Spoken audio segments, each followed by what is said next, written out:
فخر کا۔ آج ہم ذکر کریں گے کرامت کا یا کرامات کا۔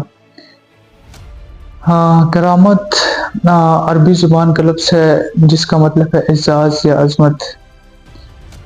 تصوف کی اصطلاح میں کرامات ایسے غیر معمولی واقعات کو کہا جاتا ہے جو کہ اللہ کے نیک بندوں یعنی اولیاء الظام، اولیاء اللہ اور صالحین کے ہاتھوں سے ظاہر ہوتی ہیں۔